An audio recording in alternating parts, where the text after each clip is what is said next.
mercadológicas. A igreja utiliza o evangelismo.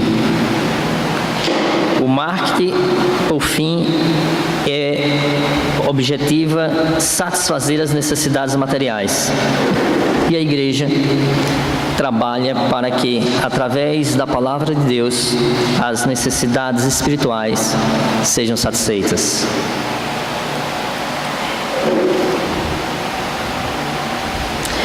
Por incrível que pareça, esse é um culto.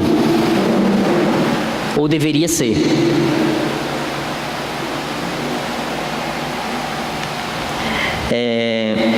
O objetivo é atrair as pessoas. As estratégias usadas podem ser as mais diversas, desde que a casa encha, desde que fique lotado.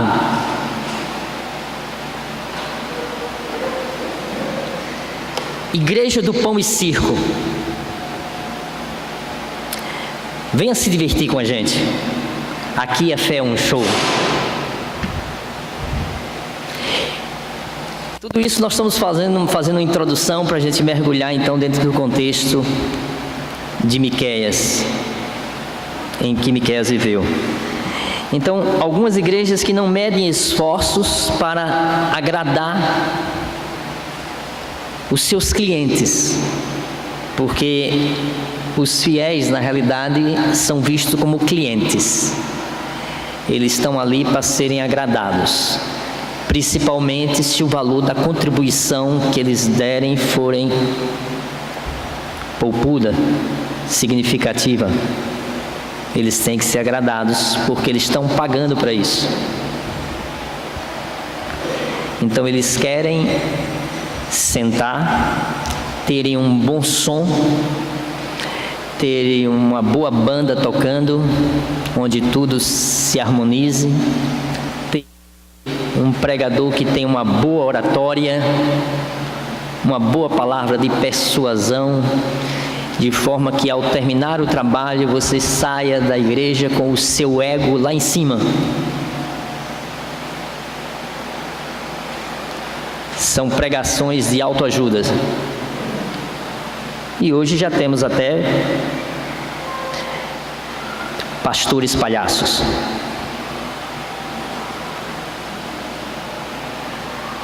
Presta atenção também nessa frase. Depender de alguém, apoiar a fé em supostos santos, messias, líderes e pastores ou padres, esta é a tentação dos fracos espiritualmente, induzidos a terceirizar a fé, tornada em uma dependência psicológica, emocional e espiritual.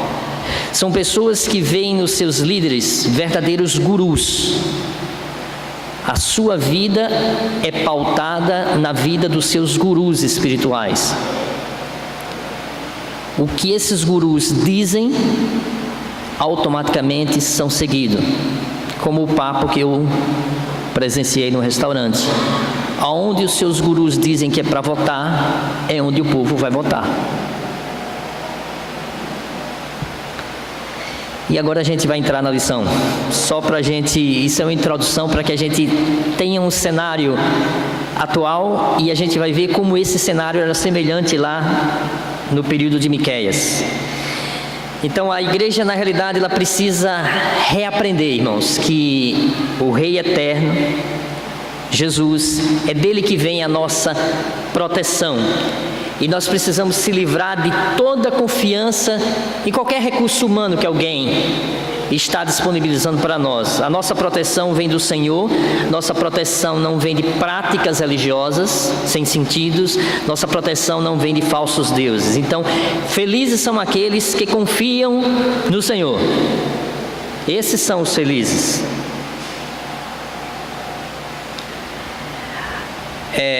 O primeiro tópico da lição aborda sobre aquele que há de reinar. Então, historicamente, vamos situar.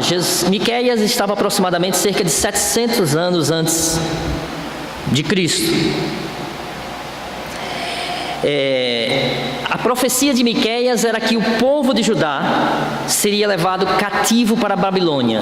Então veja que a mensagem de Miqueias não foi uma mensagem agradável. A mensagem era dizer: olha, vocês vão ser levados prisioneiros para a Babilônia.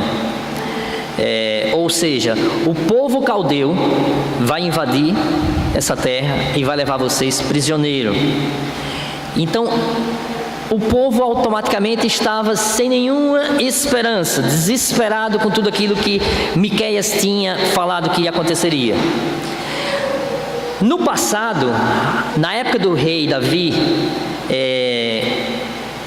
Deus o fez nascer da cidade de Belém. Isso está em 1 Samuel 16, versículo 1, de 12 a 13. A cidade de Belém era uma cidade insignificante, de forma que quando você vê lá, vamos supor, em Josué capítulo 11, lá também em Neemias, quando faz o registro do povo de Israel, de todas as tribos, das cidades, a cidade de Belém, ela não é sequer citada. Era uma cidade extremamente insignificante dentro do contexto de Israel. E dessa cidade insignificante nasceu o rei Davi, e lá na frente iria nascer o rei eterno, o Senhor Jesus. Miqueias traz Belém então ao foco de novo. Por quê? Porque Belém passou o seu foco na época do rei Davi, e agora Miqueias começa a falar da cidade de Belém, que da cidade de Belém nasceria o grande rei de Israel. Belém significa casa do pão, e ele cita Belém Efrata. Efrata significa frutífera. Então, da casa do pão, daquela que deveria ser frutífera, que não havia citação nenhuma nos registros até então, exceto quando basicamente Davi nasce, é que Belém começa a ser citada, e agora Belém é citada como sendo a terra que o Senhor Jesus haveria de nascer. E o interessante, irmãos, é que ele dá detalhes, e nós podemos ver em tudo isso aí a providência do Senhor, o plano do Senhor, que o nascimento de Jesus, dessa pequena cidade, foi estabelecido na eternidade, não era obra do acaso. Os irmãos entendem e começam então a perceber que na história do Senhor Jesus, também, a gente vê a trajetória do Senhor, ele se direcionando até Belém, de onde nasceria. E os irmãos lembram-se que inclusive Herodes, quando ele vai pegar os dados para saber onde o menino nasceu, aí ele vai pegar essa profecia. E alguém diz para ele: olha, está escrito lá pelo profeta que ele haveria de nascer na cidade de Belém. Então é quando ele vai e manda matar as crianças. Ou seja, ele foi em busca da palavra para saber da veracidade, saber da localização geográfica onde o rei dos judeus, o grande rei eterno prometido, haveria de nascer. E a primeira coisa que a gente precisa entender é que esse rei não é qualquer um, mas é um rei que sempre existiu, desde a eternidade. João capítulo 1, verso 1, o Evangelho de João: no princípio era o verbo, e o verbo estava com Deus, e o verbo era Deus. Ou seja, no princípio, o verbo, logos, a palavra, estava com Deus. Ou seja, antes de tudo existir, Jesus já estava lá. E diz que Jesus estava com Deus, e diz que Jesus era Deus. Então, um concílio reunido entre a Trindade para fazer a terra, para fazer o universo. O Pai, o Filho e o Espírito Santo reunido para criar todas as coisas. Então, quando diz lá em Gênesis 1, verso 1, no princípio criou Deus os céus e a terra, esse Deus aí está na palavra, a palavra aí usada é uma palavra plural do hebraico, que é Elohim. Então a ideia de deuses. Então por que não está lá Yahvé, Adonai, mas por que está Elohim? Porque é justamente o Deus trino. O Deus Trino cria todas as coisas. Então Jesus, ele é o eterno Filho de Deus. O que é isso, irmãos? Para nossa mente finita é muito difícil a gente conseguir entender o que é eternidade. Não tem fim, não tem início. Então Jesus não teve um dia que ele se tornou Filho de Deus. Ele é simplesmente o eterno Filho de Deus. Não teve um dia que isso foi decidido. Não, olha, a partir de agora você vai se tornar Filho de Deus. Eu vou te enviar à terra e você então, a partir de agora, vai se tornar o meu unigênito. Não, Jesus é Filho eternamente, sem início. Colossenses 2:9, Paulo fala: pois em Cristo habita corporalmente toda a plenitude da divindade. Ou seja, Cristo é a figura terrena de Deus, de forma plena. Ele, o seu corpo, nele habita toda a plenitude da divindade, toda, não uma parte, toda. Jesus é Deus. Até aí, alguma dúvida sobre isso que a gente falou agora? Podemos continuar, né? Repare que foi que o concílio de Nicéia declarou. Esse concílio de Nicéia se reuniu no 4º século, foi o primeiro concílio então da igreja. Então o concílio de Nicéia diz o seguinte, depois da decisão. Por que essa decisão? Porque havia um grupo chamado, liderado por uma pessoa chamada Ário, daí de onde surgiu os arianos, que tentavam negar, como os testemunhas de Jeová fazem hoje. Então os testemunhas de Jeová na realidade foram os primeiros arianos, de dizer que Jesus era Deus. Jesus não era Deus. Era isso o que Ário dizia, consequentemente seus seguidores, e consequentemente dizem então os testemunhos de Jeová hoje. Então a igreja se reuniu e entre uma das coisas que a igreja decidiu ficou essa síntese aqui.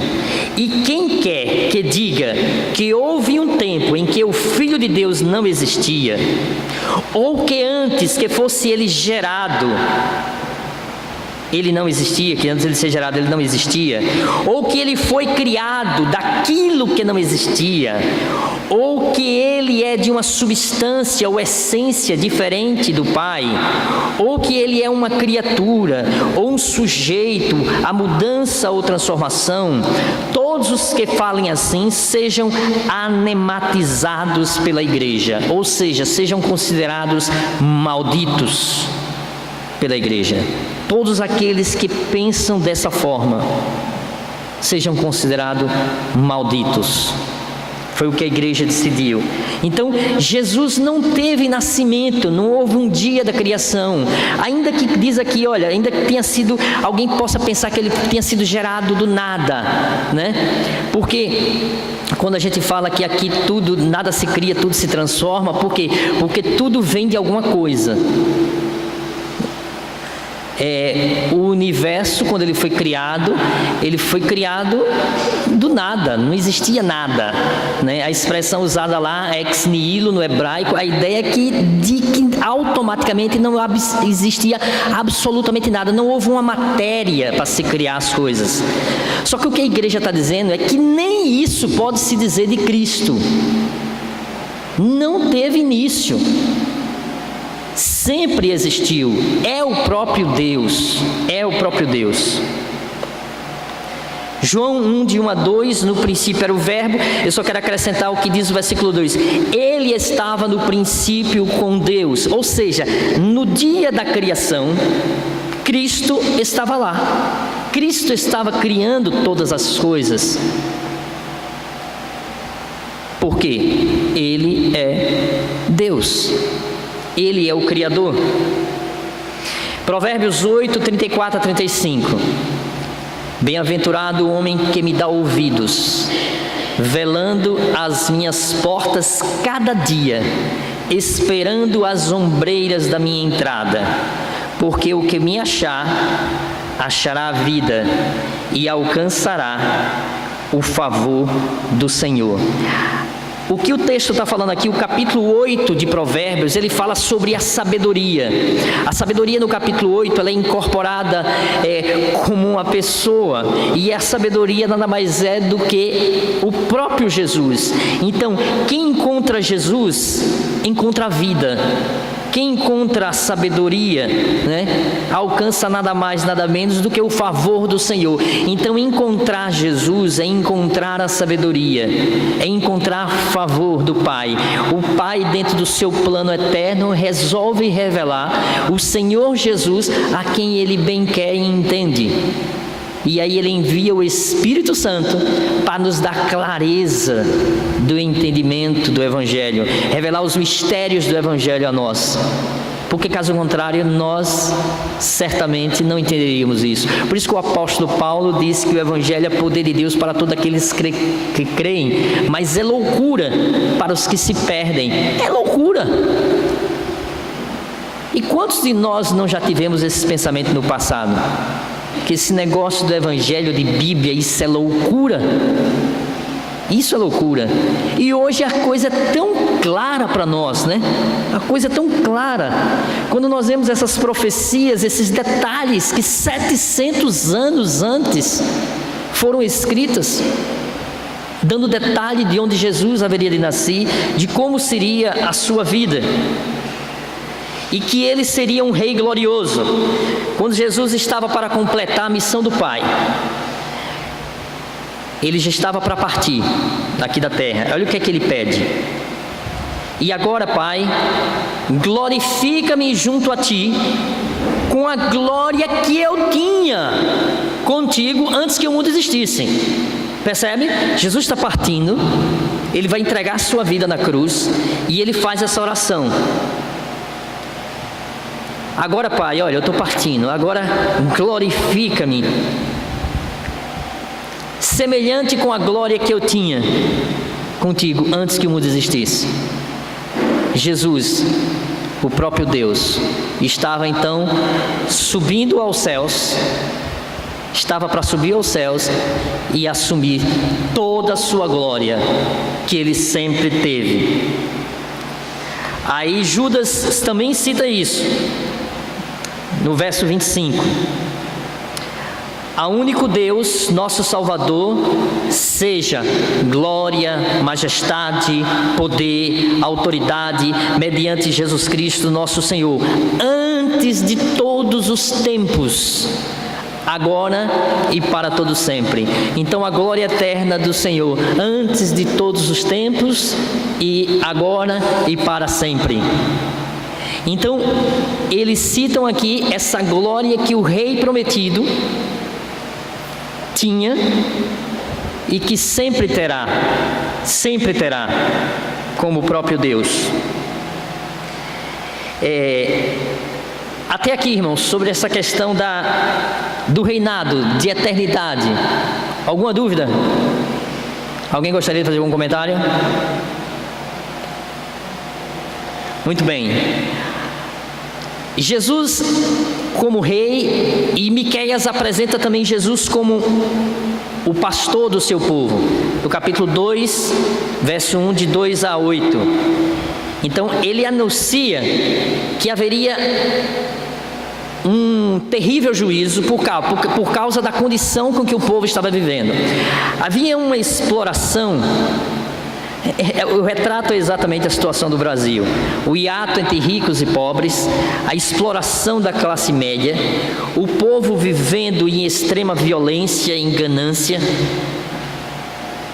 E aí Miqueias, como sempre o Senhor faz, a gente já comentou sobre isso, ele mostra o pecado do povo, ele convoca o povo ao arrependimento e ele avisa as consequências do juízo. Então, era exatamente essa situação que o povo estava vivendo. Os líderes de Israel amavam o mal, exploravam terrivelmente o povo. Os profetas eram mentirosos. O que é que eles faziam? Eles não só conduziam ao erro, mas eles mudavam a mensagem de acordo com as suas conveniências, de acordo com aquilo que eles recebiam. Imagine. Miqueias 3:5 fala sobre isso. Então, a conveniência, a mensagem era mudada de acordo com aqueles que estavam financiando. Mensagem para agradar aos ouvidos. Os piedosos não existiam no meio do povo. Era uma situação que não era possível mais confiar em ninguém, nem na família, não era possível confiar nos amigos. Havia uma infidelidade generalizada. E aí, Miqueias anuncia o juízo que está por vir. Então, o que é que Deus diz? Capítulo 5, esse é o texto básico da lição. Verso 3: Por isso os israelitas serão abandonados, até que se dê à luz a que está em trabalho de parto. Então o restante dos irmãos do governante voltarão para unir-se aos israelitas. Irmãos, durante mais de 500 anos, o povo ficou sem manifestação do profeta. O povo então se levanta, ou melhor, o Senhor se levanta e anuncia que isso haveria um fim. Isso aconteceria até quando? Até que a luz, se dê a luz em trabalho de parto. Ele começa a descrever aqui Jesus. No versículo 2, se você acompanhar no capítulo 5, ele fala sobre Belém. Então ele diz: E tu, Belém Efrata, posta que pequena entre as milhares de Judá, de ti me sairá o que governará Israel, e cujas saídas são desde os tempos antigos, desde os dias da eternidade. E aí, falando sobre Jesus, disse: E ele permanecerá e apacentará o seu povo na força do Senhor. Então, o Senhor Jesus é aqui prometido. E diz que então todos os restantes dos irmãos do governante voltarão para unir-se aos israelitas. Ou seja, o povo que estava disperso, as 10 tribos do norte, voltariam então a se unir à tribo do sul, Judá, e dentro do contexto do nascimento de Jesus, sobre a tutela agora do Império Romano. Então, o temor na época de Miqueias era o grande império assírio.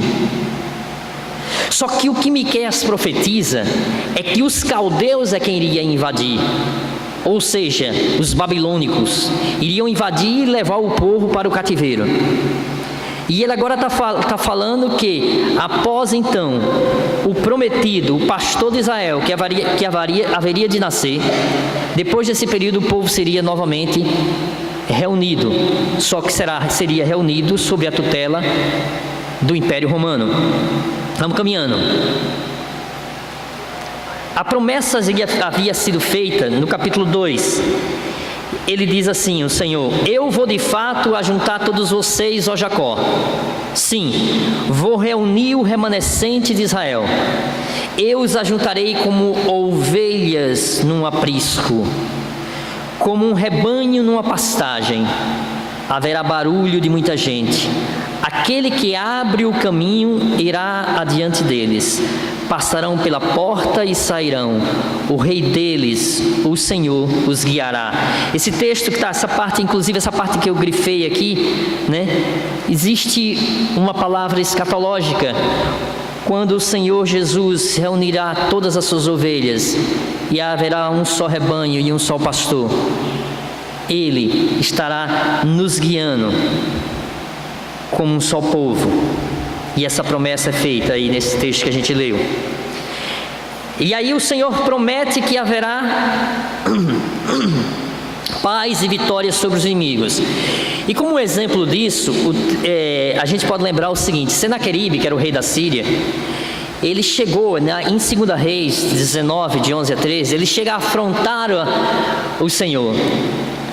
Por quê? Porque ele chega para o rei de Israel e diz assim: olha, você está lembrado que os meus pais vieram aqui, invadiram, arrasaram todas essas terras aqui vizinhas e não teve quem pôde deter? Vocês estão entendendo o que é que vai acontecer com vocês? Muito menos vocês. Vocês vão ser arrasados igual todas as demais terras. Então ele afronta o Deus de Israel. Só que a verdade é que ele não conseguiu derrotar Jerusalém. O Senhor assim não permitiu. O Salmo 23, versículo 4, mostra que em quem nós temos então que pôr a nossa confiança. Quem é que nos garante vitória? Salmo 23, versículo 4: ainda que eu andasse pelo vale da sombra da morte, não temeria mal algum, porque tu estás comigo, a tua vara e o teu cajado me consolam. A proteção vem do Senhor, a confiança está no Senhor. Esse vale da sombra da morte, citado aqui pelo salmista, irmãos, era um local de salteadores, era um local realmente de morte, era um local onde se passava, era extremamente perigoso para se passar por aqui. E ele está dizendo: olha, ainda que eu ande pelo vale da sombra da morte, eu não vou temer mal algum. O salmista tinha plena confiança que Deus estava no controle de todas as coisas. Deus está no controle de todas as coisas, irmãos. Deus está no controle daquele tumor do cérebro. Deus está no controle do Estado Islâmico. Deus está no controle de Satanás. Deus está no controle da nossa vida, em qualquer situação. Então pense nisso. E não diga que não venha à igreja à noite, porque aqui é perigoso.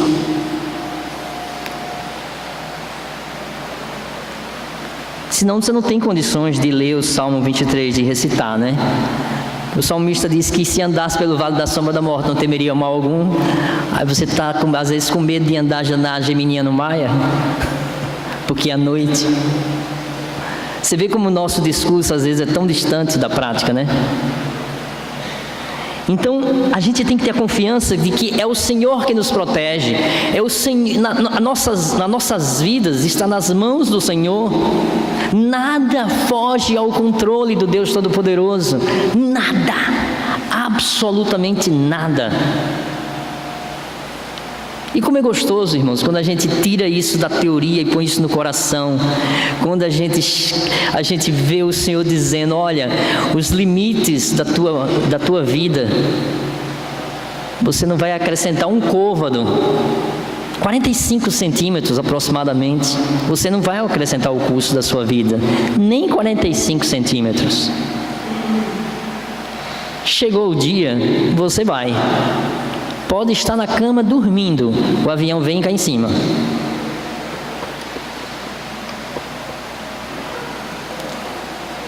Deus no controle absoluto. Entende isso, irmãos? Controle absoluto. Então, em outras palavras, nós temos que temer o quê? Nada. Desemprego, perder bens, famílias, nada. Paulo falando aos Coríntios, ele diz: e fiel é Deus, que não vos deixará tentar acima do que podeis resistir, antes com a tentação dará também o escape, para que possais suportar. Entendeu? O texto é claro? Dá para a gente entender? Se Deus te der uma doença grave, Ele vai lhe dar na medida que você possa suportar. Uma tentação, ela vem na medida que você possa suportar. Não jogue a culpa no diabo. Foi o diabo. Não. Deixa o desgraçado do diabo lá. Não tem nada a ver com o diabo. Somos nós, eu e você. A tentação vem na medida das nossas forças. E à medida que Deus então permite, Ele nos dá também na mesma proporção o escape, para que nós possamos suportar. Ele sabe o meu limite, Ele sabe o seu limite. Ele só vai lhe dar dentro do limite. Nada que seja além do limite que você possa suportar. Então nós podemos dizer então que em Cristo somos mais que vencedores. Romanos 8, 37 a 39. Aí diz assim o Senhor: mas em todas estas coisas somos mais que vencedores, por meio daquele que nos amou. Paulo está falando aqui no contexto de todos os sofrimentos que ele já passou. Pois eu estou convencido de que nem morte, nem vida, nem anjos, nem demônios, nem o presente, nem o futuro, nem quaisquer poderes, nem altura, nem profundidade, nem qualquer outra coisa na criação será capaz de nos separar do amor de Deus que está em Cristo Jesus, nosso Senhor. Tem consolo maior do que isso, irmãos? É saber que nada poderá nos separar do amor de Deus. Absolutamente nada. Ainda que todos te abandonem. Tem um belíssimo hino, né, que a letra diz: pode meu pai me abandonar e um bom amigo me faltar, ele estará ao meu redor para me guiar. Então aconteça o que acontecer, ainda que o teu pai, que você já imagina que seja algo que não aconteceria, mas ainda que teu pai te abandone, ainda que aquele grande amigo te falte, o teu pai não há de te abandonar. Ele estará ao teu redor para te guiar. Confiança no Senhor, confiança absoluta no Senhor.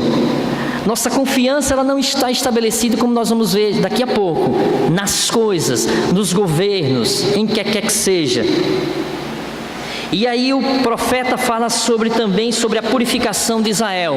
Ele adverte o povo, que o povo teria então que se purificar. Isso está no capítulo 5, versos de 10 a 15, de Miqueias. Então ele diz o seguinte: olha, o Senhor fala através do profeta sobre o fato de eliminar cavalos, carros de guerra e das fortalezas. Presta atenção nisso. Em Israel não se utilizava cavalo nas atividades rotineiras. Não, era utilizado jumento. Os cavalos eram utilizados para guerra. Nas atividades rotineiras se utilizava jumento, cavalo era usado para guerra. Então o Senhor aqui faz uma recomendação ao povo: olha, elimine os cavalos, os carros de guerras e a fortaleza. Em outras palavras, vocês confiem somente em mim. Somente em mim. Vocês vão depender completamente só de mim. Quando você estiver passando por dificuldade, creia nisso.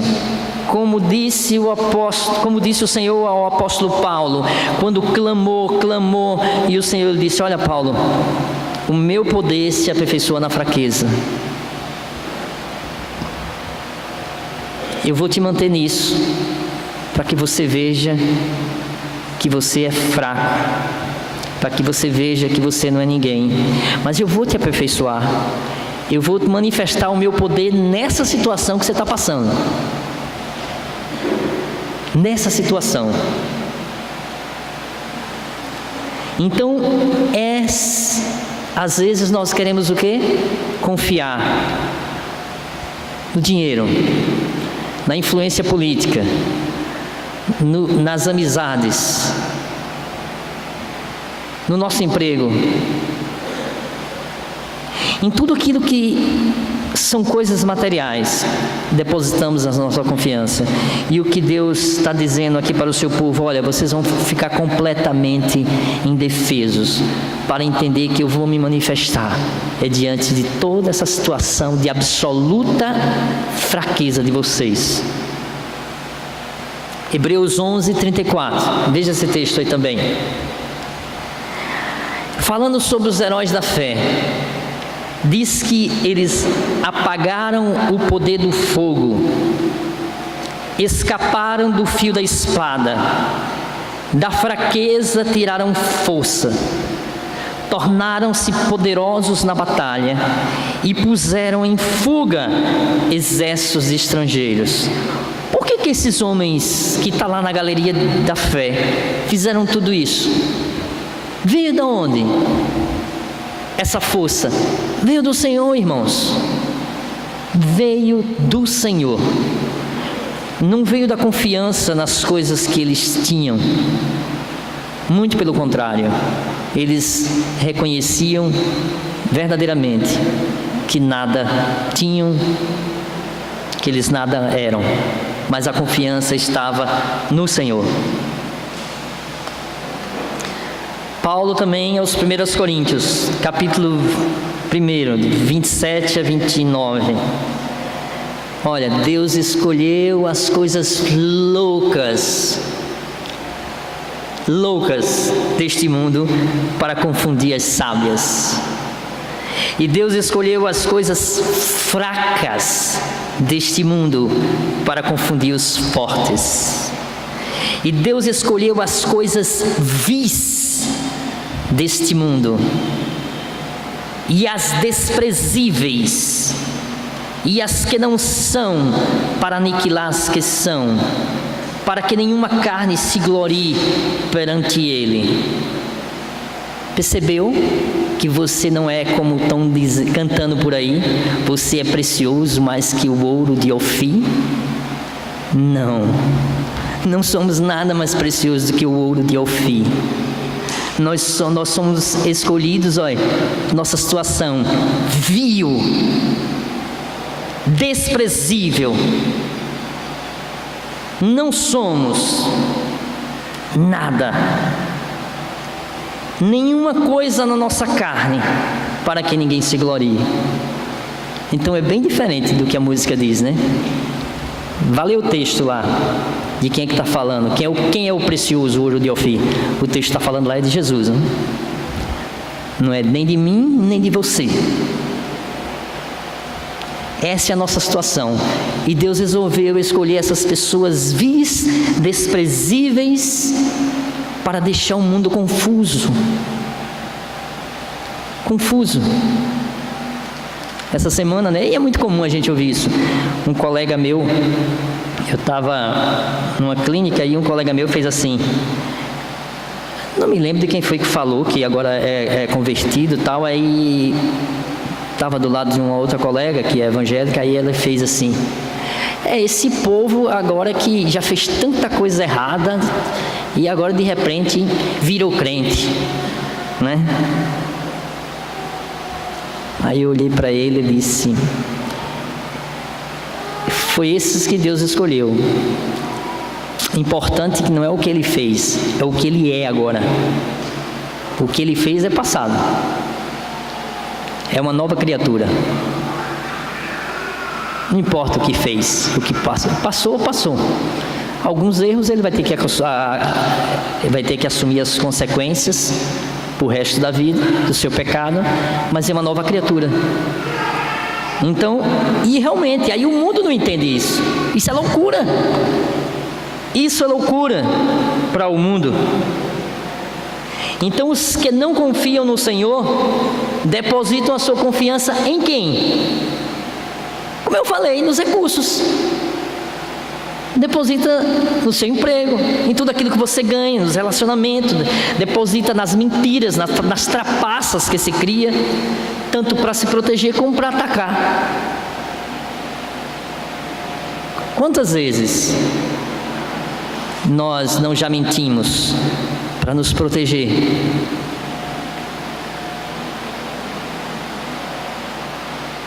Por falta de confiança em Deus. E como é difícil, irmãos, não é fácil. E uma certa feita eu presenciei isso. Uma médica dizendo para uma secretária crente: para dizer: diga que eu não estou aqui. No telefone. E ela disse.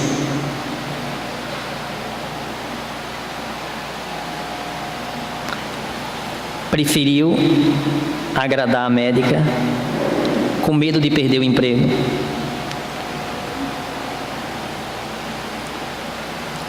para não agradar o seu Senhor. Imagine agora ela dizendo: doutora, me perdoe, mas eu não tenho condições de dizer isso, porque eu tenho um Deus que me proíbe de mentir. Se a senhora quiser, a senhora passa o telefone para outra pessoa dizer, mas para mim não dá para fazer isso. Falta de confiança no Senhor, falta no Deus que há de suprir todas as nossas necessidades, e a gente começa a confiar em quem? No homem, na força do seu braço, nas suas articulações, para poder se garantir no emprego, para poder se garantir naquilo que você tem, para não perder, melhor dizendo, aquilo que você tem.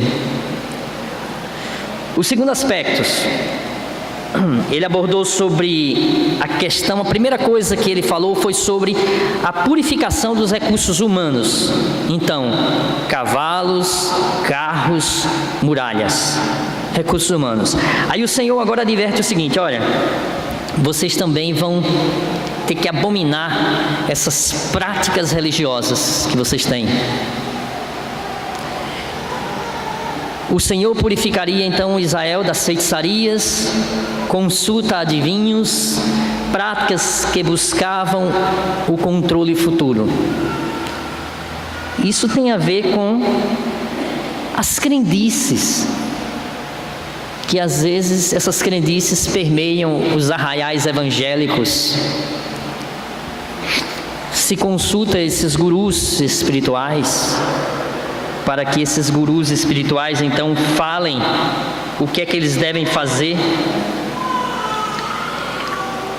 Se confiam em mandingas espirituais, em pacto disso, pacto daquilo outro, corrente de não sei de quê, corrente de tantos dias de fazer não sei o quê. Esse misticismo que hoje permeia a igreja evangélica brasileira, e que, no entanto, mas eu não consulto astrólogos, cartomantes, né? Não dou a minha mão para ler, para dizer o futuro, não participo de sessões espíritas. Mas na realidade, o que fazem são coisas voltadas justamente que não tem nada a ver com o Evangelho, absolutamente nada com o genuíno Evangelho. De forma que às vezes eu vejo pessoas falando e eu fico assim: meu Deus, é outra coisa, é outro Evangelho, não é o mesmo Evangelho da Bíblia, cheio de tantas coisas que foram incrementadas.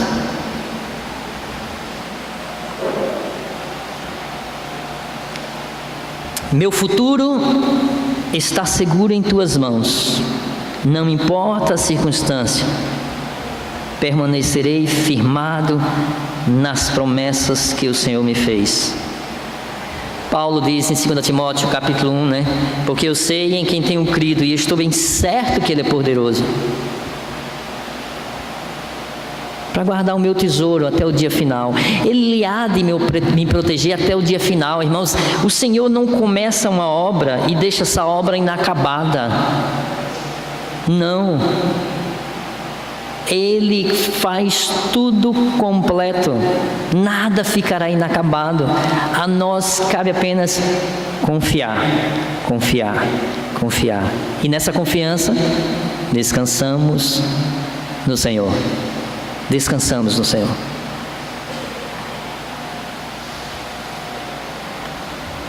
Mateus 6,34. Não vos inquieteis, pois, pelo dia de amanhã, porque o dia de amanhã cuidará de si mesmo. Basta cada dia o seu próprio mal. Não adianta você se pré-ocupar. Pré-ocupar é ocupação antes. Você não pode fazer nada, mas você já está se ocupando hoje. Você tem que resolver o problema amanhã, mas você já traz o problema que você vai ter que tentar resolver amanhã e traz para hoje. Só que hoje você não pode fazer nada. Você está pré-ocupando. O que adianta? Você deixa de viver o seu dia pleno, se inquieta por algo que você não pode fazer, se inquietando pelo dia de amanhã. Aí o Senhor disse: olha, basta os problemas de cada dia, você já tem problema para resolver todo dia. É o que o texto quer dizer aqui, porque o dia de amanhã cuidará de si mesmo. Então, olha, resolva aí, basta cada dia o seu próprio mal. Resolva os problemas desse dia. Aquilo que você tem que resolver no dia de hoje, resolva. Não tente trazer os problemas do que virá, não. Não adianta nada, você não vai poder fazer nada. Né? Eu me lembro, certa feita, era um fim de semana e duas colegas minhas que trabalhavam comigo na Pfizer, e elas ligaram para mim. Era noite, aí ligaram para mim e disse assim: Wellington, o gerente, fulano ligou para mim e disse que era para eu passar amanhã no hotel, logo cedo, nós duas. O que é que você acha? Olha, o cara está aqui, chegou sem avisar, liga. Liga, Patrícia. Chega sem avisar, liga de noite, que no outro dia é para passar no hotel, logo cedo. Aí ela liga para mim e fez, as duas, né, no telefone, uma com a outra conversando, e fez: o que você acha? Aí eu perguntei: vocês estão onde? Aí ela fez: a gente está aqui na passarela do caranguejo, comendo caranguejo.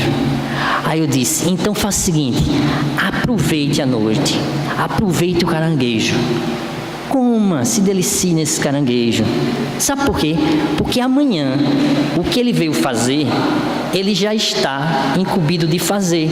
Então, se você acabar a sua noite aí, você nem vai comer o caranguejo hoje, vai acabar com a sua noite agora e não vai resolver o problema no outro dia. Amanhã a coisa vai acontecer. Então, aproveita a noite, deixa amanhã, viva hoje. Amanhã você vai lá no hotel e vê o que tem e acabou. E o que tiver de ser, será. Até porque, se for uma demissão, ele já está com a sua carta de demissão.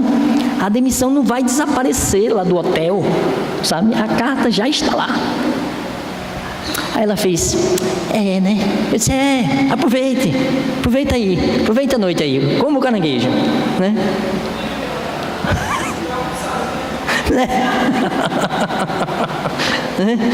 Então tem coisas, você vai fazer o quê, né? Vai fazer o quê? Você vai perder sua noite, né?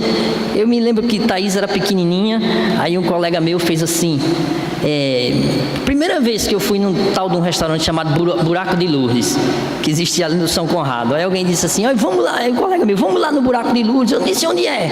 Ele disse: ali perto, naquela entrada onde tem o trevo, que hoje dá numa linha de trem, que é um bocado de condomínio. Antigamente ali era um matagal. Aí eu fui no Buraco de Lourdes, né? Quando eu fui no Buraco de Lourdes, Thaís pequenininha e tal, Bruna devia ter uns 6 anos. Aí Solange está no braço com Thaís, daqui a pouco Solange entra, está na calçada, aí entra: ué, tem um assalto. Aí já entra o cara com um revólver, né? Aí bota todo mundo na parede e tal, e aí joga as carteiras aí botou as carteiras em cima do freezer, aí vamos todo mundo encostando, levanta a mão, vai encostando na parede, né? E eu tinha vindo, tinha acabado de entrar na FAI, tinha vindo na reunião, a convenção, o lançamento do Viagra, né? Aí tinha comprado um relógiozinho lá em Orlando, tão novinho, eu olhei pro meu relógio assim: já vai, né? Aí o relógio era desses que abria, que você bate aqui e ele abre, né? Aí Quando eu olhei na direção da parede, tinha uma lixeira, né? Aí eu peguei, fui levantando uma mão, joguei a carteira lá, aí bati aqui no relógio, abri, fui levantando uma mão assim, empurrando Thaís, né? Solange já tinha entrado no banheiro, se escondido. Aí eu fui levantando uma mão e a outra eu fui levantando devagarzinho, só que quando fui levantando, derrubei o relógio dentro do lixo, né? Aí fiquei com a mão levantada, aí levantei a mão, aí fiquei com a mão levantada. Aí, resultado, o cara levou tudo, né? Tinha levado, não levou meu relógio, que ele não viu que estava no lixo. Depois ele saiu, fui lá, peguei meu relógio, botei de volta. Aí peguei, me sentei e comecei a almoçar. Aí Solange faz: você vai almoçar? Eu disse: eu vou fazer o quê? Aí, dinheiro não tenho mais para pagar.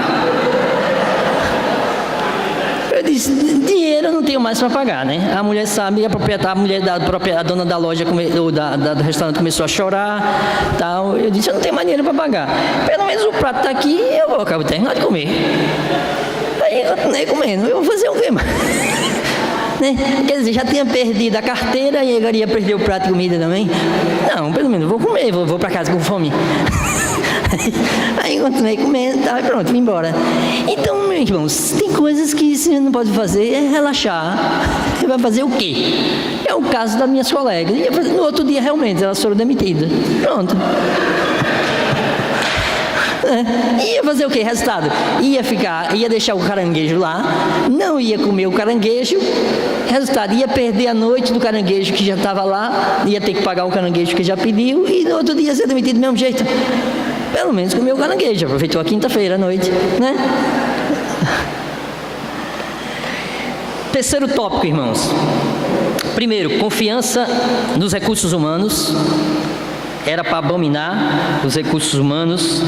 Confiança nas práticas religiosas, nos rituais litúrgicos despretensiosos, sem nenhuma afinidade com o Deus realmente de Israel, mas realmente só superstições inúteis que o povo de Israel estava fazendo.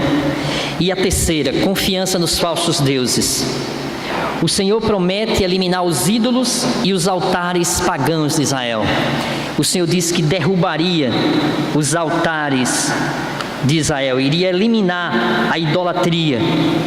Por quê? Porque o povo de Israel havia se contaminado com aquelas nações pagãs que adoravam outros deuses, né? A palavra Baal significa Senhor, né? Era uma entidade fenícia que era cultuada toda aquela região. Então, o culto a Baal envolvia práticas, inclusive de sacrifício humano. Eles pegavam bebês, haviam os braços, em algumas imagens de Baal, os braços ficavam assim, e embaixo tinha forno, era uma lenha que era colocada e um fogaréu embaixo, e simplesmente o povo de Israel chegou junto a fazer coisas como aqueles povos faziam, botar as crianças serem oferecidas em sacrifício, botava naqueles braços que já eram extremamente quentes, e a criança caía no meio do fogo lá embaixo. Então, coisa abominável. E outra coisa, além disso, o bezerro, independente de ser Baal, mas tinha também o bezerro sendo chamado do Deus de Israel. Foi isso que aconteceu lá no Êxodo, quando eles mandaram construir, quando pediram para Arão construir o bezerro de ouro. O que eles fizeram na realidade era dizer: olha, está aqui o seu Deus, esse é o Deus de Israel, esse é o Deus que te tirou do Egito, sendo representado por um bezerro de ouro. E Deus então pede para que o povo elimine tudo isso. E aí eu faço a seguinte pergunta: irmãos, será que nós adoramos falsos deuses? Pense aí. Aí talvez pense assim: não, eu não adoro Baal, não adoro nenhuma padroeira, nenhum padroeiro.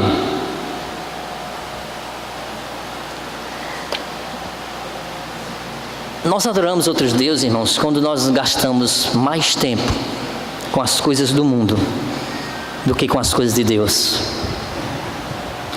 Nós adoramos outros deuses quando nós não temos tempo para orar. Nós adoramos outros deuses quando nós não temos tempo para meditar na sua palavra, porque existem outras coisas na nossa vida que têm sido prioridade. Então, por isso que nós adoramos outros deuses muitas e muitas vezes. Quando a gente coloca qualquer outra coisa de forma que Deus deixa de ser prioridade na nossa vida, nós estamos adorando outros deuses. Não se lê a Bíblia, não se ora, não é por falta de tempo, é por falta de prioridade. Porque aquilo que você considera importante para a sua vida, você faz. Como eu citei aqui recentemente, uma colega que se acorda às 5h20 da manhã para ir para a academia. Sabe por quê? Porque é prioridade para a vida dela. Aí ela se acorda às 5h20 da manhã para ir para uma academia. Por que não se acorda às 5h20 da manhã para ler a Bíblia, para orar? Porque não é prioridade. Para a vida dela é óbvio. Prioridade para a vida dela é outras coisas. Para outras coisas ela tem tempo. Então isso são deuses que a gente tem alimentado no nosso coração. Como eu falei recentemente sobre a mordomia cristã, por que algumas pessoas se dizem convertidas, mas são tão apegadas a bens materiais, são tão apegados a dinheiro? Porque o mamon não foi derrubado do seu coração. Conte com tudo, menos para mexer a mão no seu bolso.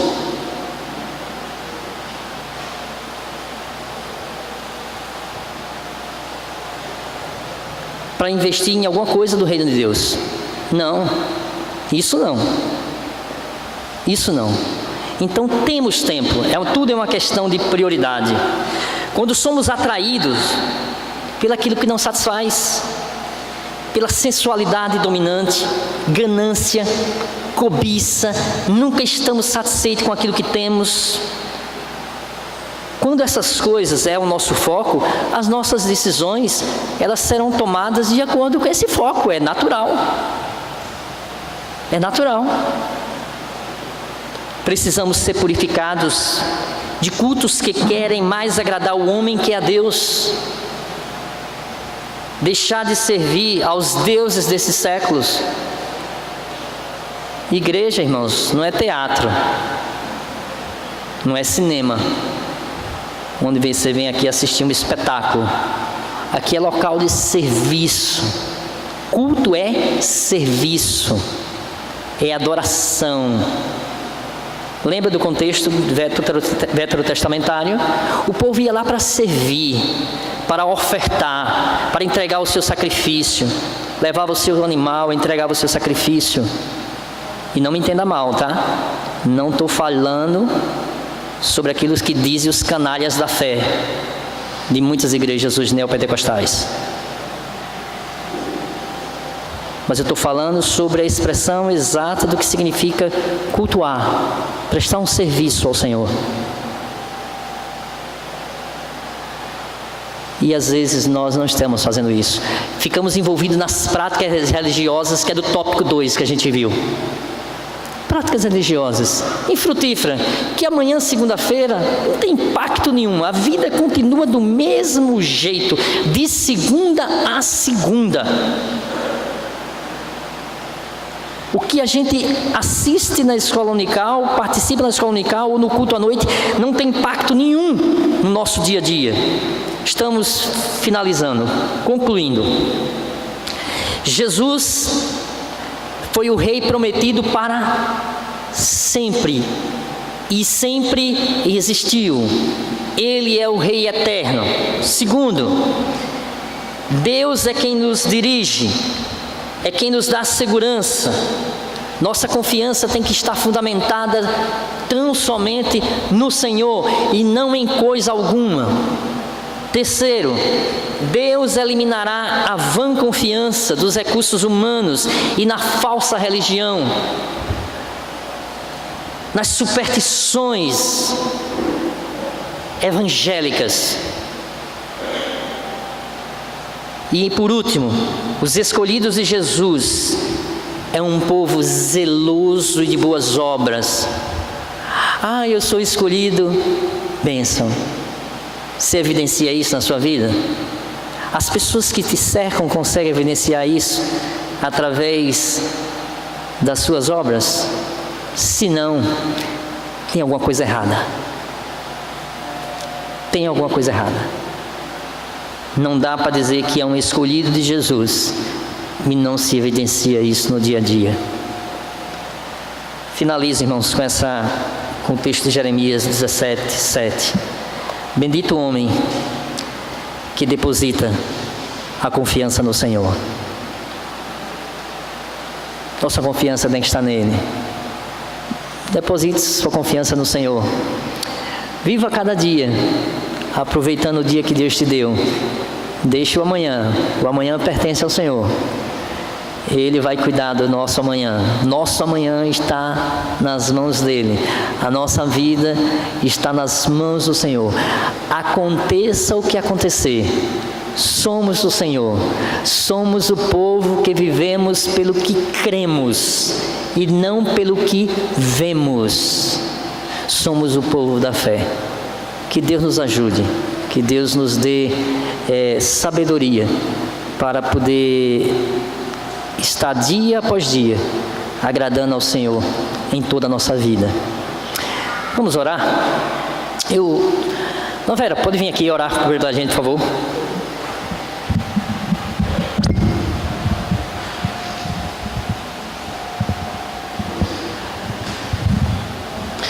Deus Todo-Poderoso, Criador dos céus e da terra, nós estamos aqui após esse estudo, Senhor Deus, na escola dominical, tão bom, tão agradável, porque nós temos esse momento de reflexão, de melhorar, Senhor Deus, o nosso relacionamento contigo e com os nossos semelhantes.